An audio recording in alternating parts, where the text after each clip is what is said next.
Welcome to That's Good Crack. With me, Dan, Colin. Oh yes, what's the crack? And Mick. Yo, yo, yo.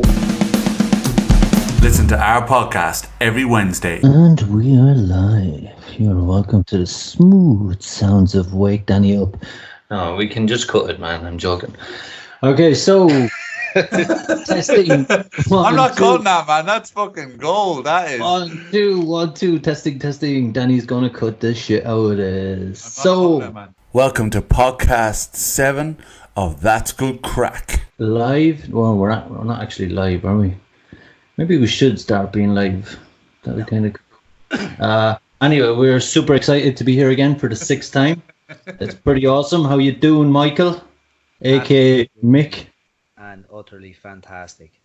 Man, you need to up your game a little bit with the fantastic. You sound like you're living the dream. Danny, what's the crack? Oh, the crack is great now, and I feel fucking great. I have to say that was a super fantastic, wonderful, beautiful, overly joyful introduction. You're very welcome, Danny. Anyway, Danny's only pretending that he's in a good mood. Yeah, so for this whole... Danny's head's wrecked. Danny's head is absolutely melted today. So the topic of this... out there as it goes along. Yeah, the idea of this whole podcast is to cheer Danny up. Yeah. And in Ireland, the way you cheer your friends up is by pulling the piss out. That'll be fun of them. So, taking the piss. Yeah. Well, Danny, we are delighted to have you here. Thanks very much. We're delighted to have you here to share. Legend. Yeah, absolutely. He told me he was a legend a number of occasions throughout my time. He's lived up to it. He's not. Oftentimes that doesn't happen. You know, people like the first thing when you meet them when they say, "Yeah, hi, I'm Danny. I'm a legend." Generally, like they don't follow through, but like it's come to pass that Danny actually is a legend. You know, so well done, Danny. Yeah, there's a couple of statues of me here over in Tenerife. I don't know, did you see any of them in the West there? There's some seriously great statues of myself. Along the motorway. They're like, yeah. Yeah, a man of great stature, that's what they say in the West. I was working in Belfast last week, so I was, and got chatting to a guy in a cafe, and he said to me, "What are you up to?" This was before I went out to Spain. I says, "I'm heading out to Spain to my mate Danny." He said, "Big Dan." I was like, "Yeah, man. Like Danny, he's a big dude from the West." I was like, "Yeah, how are you? Do you know him?" He goes, "That man's a fucking legend. Straight up. A fucking legend.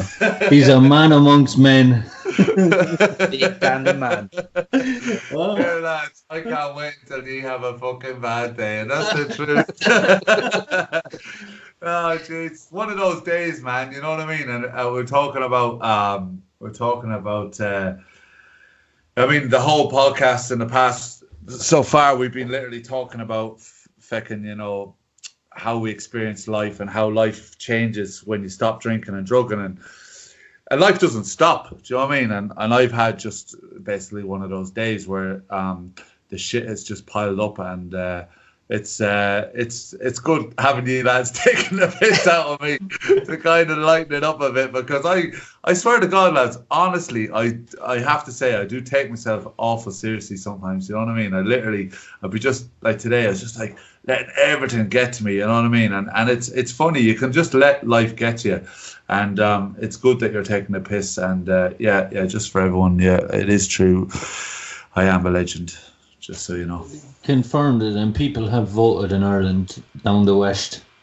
By popular vote, it's been confirmed in the west of Ireland that I'm a pure legend.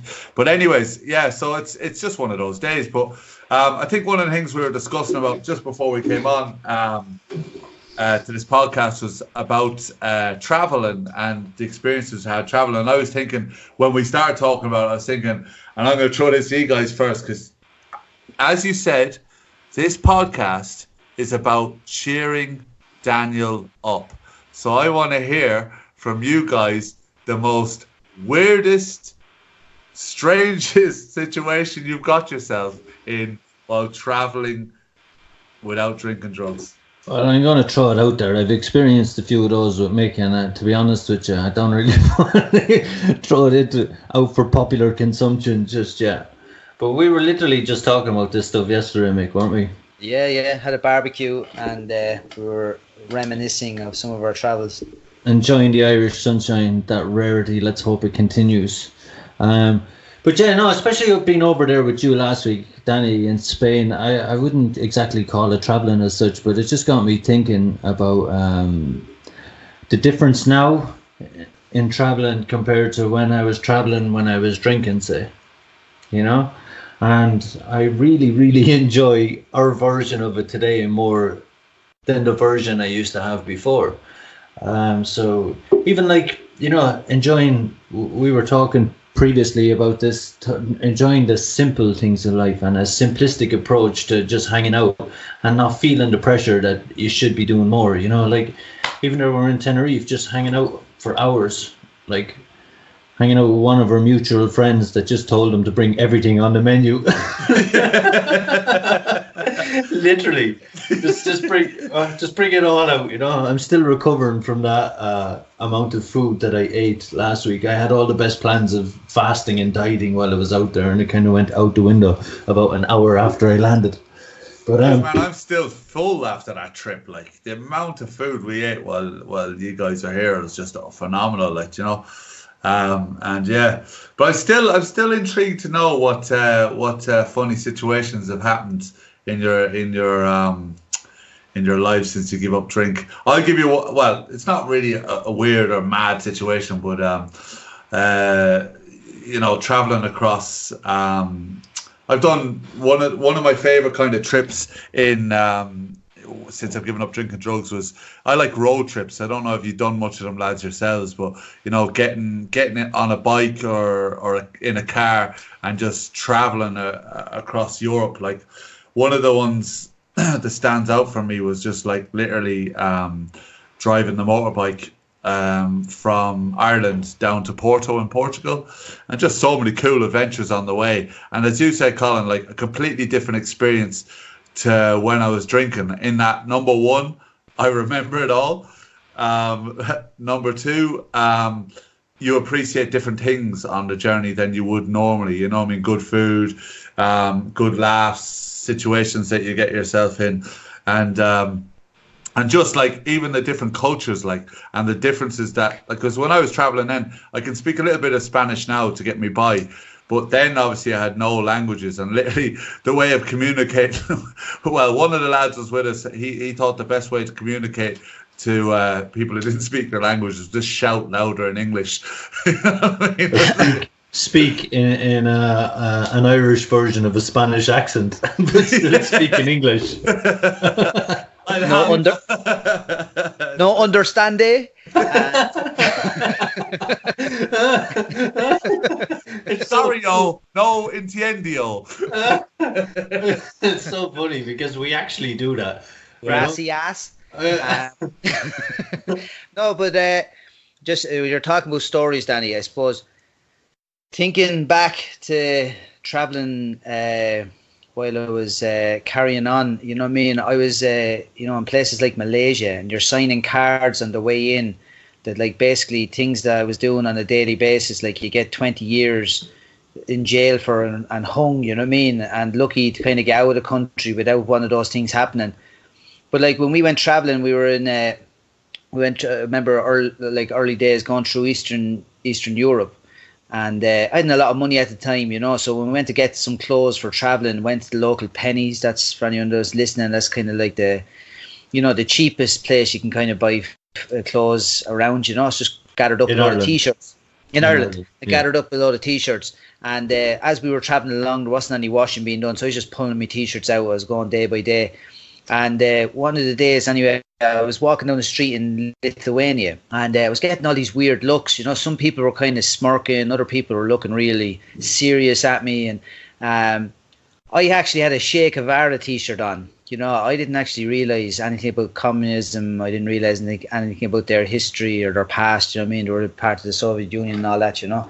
And I was just proudly like strutting around with this thing on me, and I hadn't a clue what it meant, you know. I'm not saying I know much about it today, but things like that, just being green and not understanding cultures, not understanding, you know, anything really, you know. That's well, listen, when you have a bunch of lads there that hadn't a fucking clue how to live, let alone travel around Europe and Eastern Europe. A lad arriving in Berlin airport at 7 o'clock of a Monday morning with a straw hat, flip-flops, a vest and a pair of camouflage shorts, thinking he was going to Ibiza for a week. Literally rocking up, man, with guitar cases hanging out of us and fucking everything. It was crazy. But that to me was a very important learning experience in so many ways. Like just doing that sober. The idea of it was, let's just call it alcohol-free, drug-free event we were planned on going to in Finland and Helsinki. And we kind of just looked up where was the best place in Europe to get a camper van, and it turned out Germany was, Germany was. So we just said, fuck it, we booked flights, Google mapped Germany to Helsinki. It looked like, oh yeah, shit, we'll get there in 20 hours. Okay, we drive that, no bother. You know what I mean? So we literally thought we were going to arrive in Helsinki 20 hours later. But that didn't work out. I don't think we'd even left Germany 20 hours later. Well, especially as Colin and one of the guys were like spent most of that time arguing over, one had a map and the other had a sat nav, and they were contradicting each other, and this was the argument. So we just went down to the back, we were smoking fags, just watching it all go by, and they decided amongst themselves that they were going to go to Krakow, which was 750 kilometers out of our way. There was no conversation about it, like, you know what I mean? Just woke up the next day in another part of Poland and was like, well, how is Krakow not a long way away from where we're going? No, we decided we were going to go to Auschwitz. Now, it was amazing, you know what I mean? I did get like pretty angry, at the time, but when you go around and you see the things, like we did, and we had the tour and all that kind of thing, brought things into perspective and that. But the old executive decisions to drive an extra 750 kilometers, that was the type of stuff that went on. I remember the sat nav thing brought me to thinking, like, I went with two lads who were going down similar thing, like an event where there was no drink or drugs, and in Barcelona, and we were going on my Jeep, and I brought the sat nav. Brilliant. I said, this will bring us the whole way across Europe, not realizing the sat nav was only for UK and Ireland. And literally we started, and it seemed to have just the top part of France, you know what I mean? And we started heading down, and next thing the car was getting further away from a road, you know what I mean? I was like, it's not telling us where to go. And we're like, maybe the roads have changed. I don't know what's going on here. And like the lads were like, here, go down this way. And we turned down this way. And next thing, I'm literally going down this road, staring in front of me is cars coming back. I'm going down a slipway where the cars are coming up the slipway, the wrong way down onto a motorway, and literally just banked up onto the curb. And the lads were like, two Irish lads out on the road, like blocking we're in France, all these French guys coming up this slipway for me trying to reverse back up. Like, there was so many kind of mad situations like that. We had another one where we followed a sat nav. We're all on the bikes, and the guy leading had a sat nav, and the sat nav, for some reason, there was two roads side by side, and one of the roads was like a footpath, and the other was a road. And we ended up going down this footpath on the bikes, not realizing that it wasn't the road. And you had all these people go, oh, get off our road. And we were like, sorry, going by on the bikes trying to apologize to them and all, like, Jesus. But like, the joys of being able to do that stuff and having a laugh about it afterwards, you know what I mean? Were you with a gang of sober guys, or? Yeah. I mean, the one in the Jeep where there was three of us sober lads, and on the other one was a very good friend of mine who was sober, and funny enough, an English policeman who was coming with us as well, who was just good crack as well, and he wasn't drinking on the trip either. It was just good crack. And I was thinking, this guy was hilarious, this police officer fella. And we literally, and that's the change in me. I would have never gone anywhere with a police officer before, and all of a sudden I was going off on this trip with a guy. And it was actually, the trip was based on a friend of mine that passed away. We had all decided we were going to do this trip in honor of him on bikes. And in the end, it just turned out to be just three of us, two lads not drinking, and this guy at Cotton. And it was just on the language differences when we were traveling down. In France, I think it's, you might correct me, for a latte or a milky coffee is like cafe au lait, yeah. And then in Spain it's cafe con leche. And then when we got to Portugal, we hadn't a clue what it was, and we were standing in McDonald's trying to get a milky coffee, and my mate just goes, he put his fingers on his head and goes, moo, and then grabs his tits and goes, tss, and the man just literally goes, he knew what it was, like, it was good, like, just things like that, man, just having a crack while you're traveling, like, you know, Did any ever go on holidays with people that were drinking and you were the only one not drinking? Yeah, I've been to weddings and things like that, you know, with family weddings and things, you know, and I'm trying to think to actually go on other than that. When I lived at sea, it was like a 3-year holiday at sea, really, because you had that kind of party atmosphere every night, like, so people just at sea, they just go crazy. So like people are drinking 7 nights of the week, like for 6 months at a time, you know.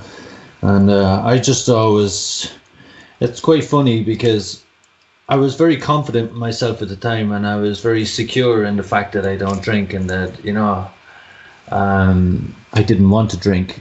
And it was every night for about 3 weeks, you know. This one girl used to be trying to chat me up all the time and follow me back to my room, and I used to say that no, I have a girlfriend or whatever, you know. And she went to offer to buy me a drink one night, and I said to her, I don't drink. And she goes, what do you mean? I says, I don't drink alcohol. And she goes, at all? She goes, no. And I said, were you not drunk all those nights the last 3 weeks in a row, you know? But no, I always found it kind of, I was always very proud of the fact that I don't drink. I was always kind of very proud of the fact. I think we touched on it before, that it kind of makes people uncomfortable, more so than it makes me uncomfortable, you know, the fact that I don't drink. And I used to have people trying to convince me to get drunk with them. And it was always came back to the same old question, like, why? You know, give me a good enough reason and I will do it with you, no problem. And there's never been a good enough reason to sacrifice what I've gained over all these years, the peace of mind and kind of the freedom that I feel from not doing that. It's a horrible cycle to get into. Just like, forget the fact that we made a choice because it was bad for us, right? The actual cycle of that, to me, of, you know, drinking every weekend or going away and drinking for 7 days straight on holidays, it just literally does not appeal to me anymore. And I don't know if that came with time or what way it came over time, but I really don't like the look of it when I'm looking at other people doing it. Yeah, I don't know if that's the, like, like same. I'm not drawn to it, but that's like whether I'm on holidays or not. You know, I kind of had come to that point where I was like, right, can't do this anymore. But I don't know. I find, you know, when you're traveling, even going to a restaurant, you know, and then they give like free drink. You know, if you go to places like in Greece, at the end of it, like they'll be giving you free alcohol. In Spain, these things like that. You know, they kind of, for the digestion or whatever, you know. And you know, I remember, like, I used to really get uncomfortable, you know, because I wasn't, I don't know, I just wasn't forceful enough with it and direct, you know. If they were asking me for it, I'd just be very clear. I'd try to be kind of avoiding it, you know, going, no, it's okay. And I might even end up with like a drink left on my table by them, not understanding that I didn't want it, you know. And again, just back to that same thing, when you're confident enough in yourself and you just kind of go, you just explain to them, no, I'm not having alcohol, you know. And if you're direct like that, it's far more comfortable. But no, I did find that as I was traveling, like, that there is, when you go to eat, there is that kind of pressure from the people who own the place, like, you know. Yeah, it's like, you won't even have a glass of wine. It's like, nah, man, no, I don't even fucking like wine. We're in a vineyard. We're in a vineyard last week, me and Danny, and it's like the smell of wine turns my stomach. It's even like, oh, have a glass of non-alcoholic wine. Someone was saying that they've tasted it, and just the idea of that, it doesn't sound pleasurable to me whatsoever, you know. And I don't have a problem with non-alcoholic drinks. Like, it's just, wine is not tasty at all for me. But it's kind of fascinating, like when I look back over all the traveling I've done over the years, like even in recent years, I think I've been in 32 countries, or 31 or 32 countries, and I have an appetite for more and more and more. Whereas when I was drinking and partying, I just wanted to go to somewhere on the coast of Spain or wherever, and one of those party villages with pints for two quid, like, you know, and all the different. Sorry? Of the places you've been, Colin, like, you know, where would you think is the most kind of receptive to, like, not drinking? You know, naturally. Not drinking, Jesus, yeah, that's it. Well, Indonesia was pretty amazing because they don't drink really. Yeah. Well, it's not as common, say, because it's predominantly a Muslim country, so they're very more focused on that, like. But a lot of places, you know, but like I've always found us as Irish people, you know, we have this label where you're known for drinking. Like, well, your identity instantly around the world in places you're kind of known for drinking. But I've found, man, everywhere drinks a lot. Every country they drink, like they'd have a drinking culture, but ours I just found over the years with people is different. I mean, you see when our Irish people go to football matches even, and they're probably drunk when they go to them. We're just singing non-stop. Like even when you go to events, like Mick, we were at the MMA event in Dublin a while ago, and the Irish crowd, any excuse to sing, man, you know what I mean? And they were singing, even some of the entrance songs just went on halfway through the fights. And then a different dynamic of when we were in London at a same kind of event, MMA event, and there wasn't that as much atmosphere, I think, anyway. No, absolutely. Yeah, as there was in the Dublin one. And I just think that's the difference I've found throughout the world. It's not that we drink more, it's just we are different when we drink than other cultures. But I found the worst I found for non-drinking was Australia. No disrespect to anyone from Australia if they're listening or anything. This is just my own experience. You know, when I'd ask for a non-alcoholic beer, or I'd ask for something non-alcoholic in a bar or a restaurant or anything like that, they literally laughed in my face. You know what I mean? It was like, mate, that's not a beer if there's no alcohol in it. Like, it was a look of confusion, complete and utter confusion. It was strange. But there was some countries around the world that have a really nice kind of spirit. Like, I ended up in places like Papua New Guinea, New Caledonia, Vanuatu, and the people were so lovely. Like, they like to drink, but in other parts of the world, they had different kinds of ways of socializing, because maybe drink was expensive, you know. So you had different things. Like I found in Papua New Guinea, they used to eat betel nuts with this little, I can't remember the name of the powder now, but to be chewing on these nuts, and whatever happened with the nuts and the powder, it would turn red, and you just see red because you have to spit it out. You can't swallow it, so it just spits of red all over the street. Jesus, man, there's droves of people going to be getting sober to go do that. It's like eating nuts. Eating I ain't eating no betel nuts. Don't swallow.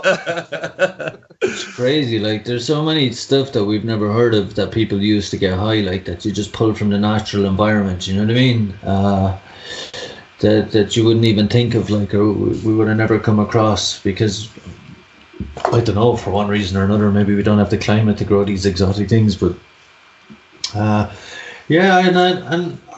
kind of accredit traveling to broadening my mind and not giving a fuck about a lot of things that I used to give a fuck about as well. You know, you kind of, when you go to places and you see, like, that, I know it sounds like a cliche for a white guy to be saying this, but when you go to these places, you see people have nothing, and this kind of makes you more grateful for what you have, you know.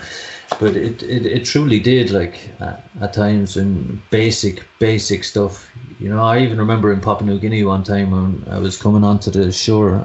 I worked on a ship, by the way, and I was coming onto the shore, and they had all the local people kind of cordoned off, and we were walking through them, and they weren't allowed come in. They weren't allowed through the barrier. where we were, you know. I remember them trying to get through, and the police officers in the place kind of fucking cracking up because of it, you know. And it just made me feel like shit, and I wasn't even doing anything wrong, you know. It just made me feel like absolute shit. But you kind of look at it, and it puts a lot of things into perspective that we take for granted in life, like with kids in Ireland, you know. Like growing up, even when I grew up, we didn't really have as much as kids have now, say.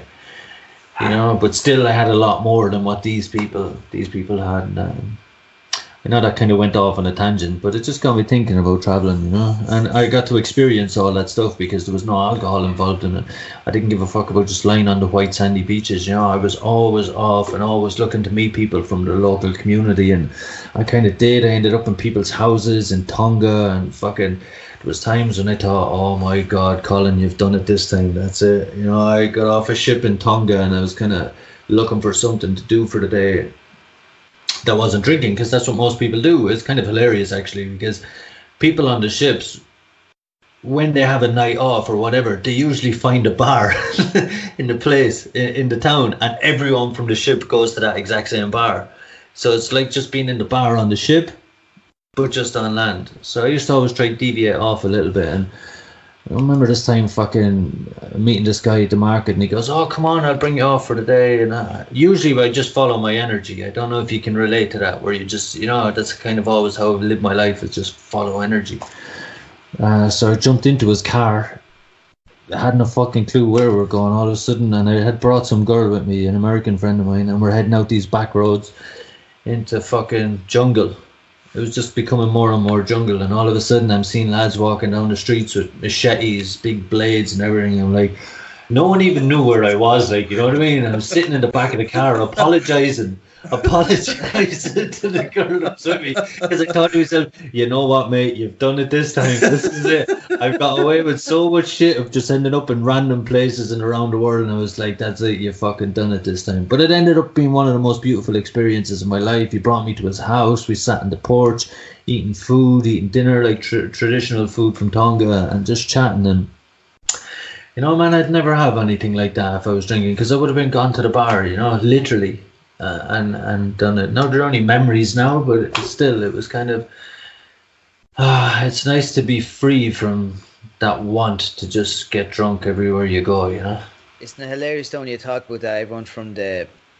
Everyone from the ship going to a bar, like, and just like being on the ship, but, you know, in the exactly local village, what it was, man. Yeah, I know, but like, you know, any Irish person, you know, that's drinking, right, and they go to New York, where's the first place they'll go to? They'll go to the Irish bar. If they go to Spain and they're walking along, oh look, there's an Irish flag, come on, you know what I mean? And it's like, that was my thing as well, you know, if I went anywhere and there was an Irish bar, I'd be in it, and I'd be stuck there all day, you know what I mean, talking to Irish people, you know, and you're like that, you know, no interest really in going and being a part of it, like, you know, seeing really any of the culture or getting involved in anything like that, you know. Once that started, that was the end of that. There's something that really kind of stuck out for me for what you said there, Colin, and what you said, Mick, is that this stigma that we sometimes carry as Irish people, that we are associated with drink and associated with, and this equals we're good crack. But what I have noticed is that people, even like us three, right? And even like when you were over visiting, Colin, was literally, I personally love hanging out with Irish people, right? Sober generally, but we have a way of having the crack as well. We don't need, there's something in the culture that I can't exactly 100% put my finger on, but we do know how to have crack, and it doesn't necessarily have to involve alcohol. And that's what I've noticed. And sometimes I miss that part of Ireland when I live here, you know what I mean? And I lose my ability to have that bit of crack, you know what I mean? The jokes and the banter and all that sort of stuff. And I it's something that is in our culture without alcohol, if you understand what I'm saying. I think we have that in us. We know how to have a laugh. We know how to slag each other off. We know how to have a bit of banter. And I love that about our nation. You know, that's part of a bit of our culture. And it doesn't have to be associated with alcohol, if that makes sense, what I'm trying to say. Yeah. Well, we get to experience a lot, don't we? Even, you know, like we all love to sing, right? Even though, you know, Irish people, we love to sing, we love to tell jokes, we love to tell stories. Yeah. I mean, it's what we're all about, you know, and I always found very warm welcomes all over the world based on the fact that, you know, when you tell someone you're Irish, they kind of smile a little bit, like they're waiting for you to go, "Yes, I'm Irish." They don't expect you to be drunk, you know. It's like, another thing that people said to me, I remember a woman in Australia saying, "Oh, you're Irish, are you? Yeah, you're from Leprechaun country, are you?" I'm like, what? What the fuck does that even mean? Or another thing people used to say to me in Australia was, "Oh, you're Irish. To be sure, to be sure, to be sure."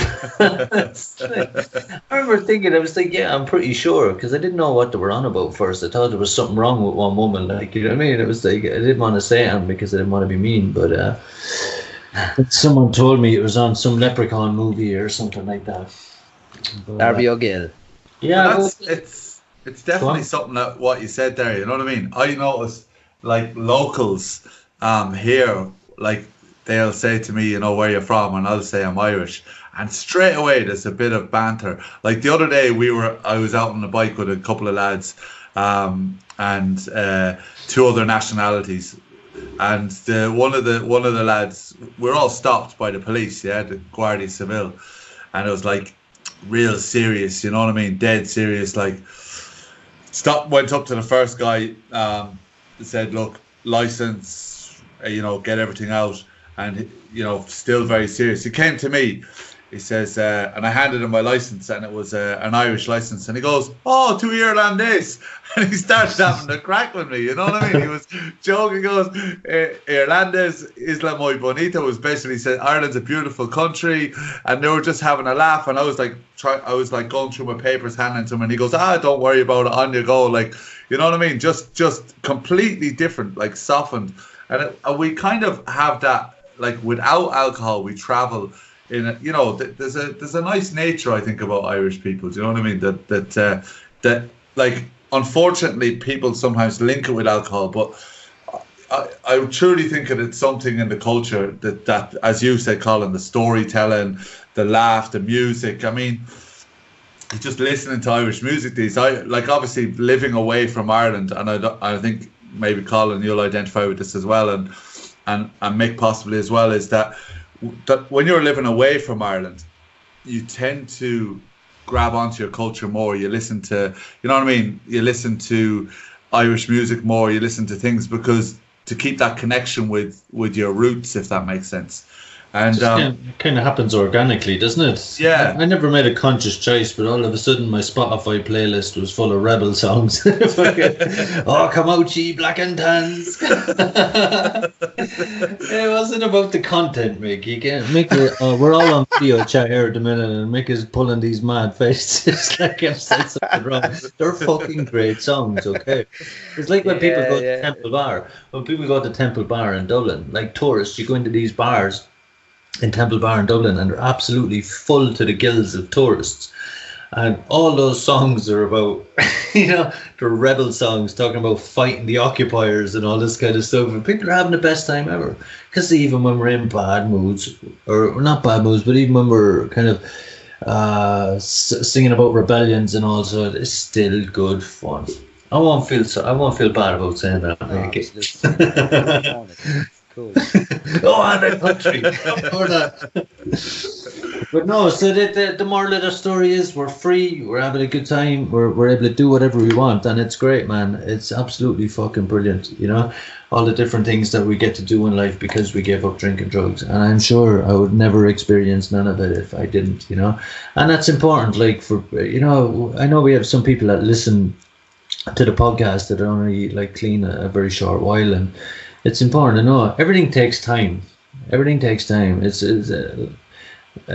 being sober and trying to live that way. It's a thing that you build up over time.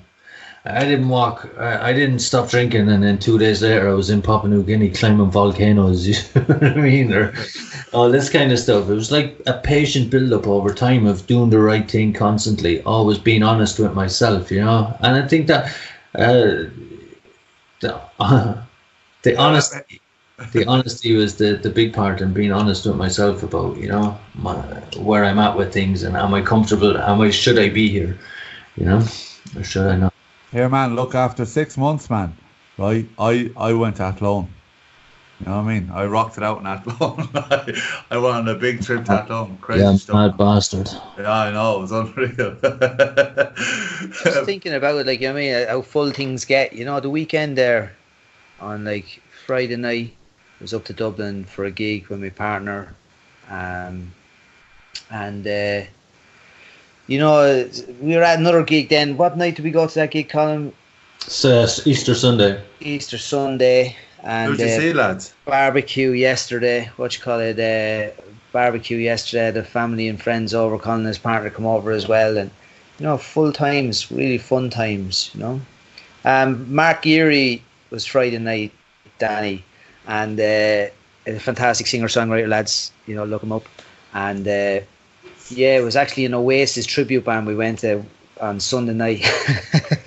Fucking hilarious. What? Good. Oh my God. Oh man, hilarious. It was more funny than anything. I just wanted to ask the front man who was pretending to be Liam Gallagher, hey mate, what other characters do you do? I would have loved to see him doing someone else. The best thing ever though, he had all the mannerisms and he could sing he sounded very much like He was a great singer. He had like this Yorkshire accent. He wasn't Manchester. It was like, you're, you know, in Bros, you know, it's hilarious. But he actually was from Dublin. Because he spoke in a get Dublin the Manchester accent anyway. No, but you know what I found really funny about it was you could see the progression of the accent deteriorating the more pints of beer he drank.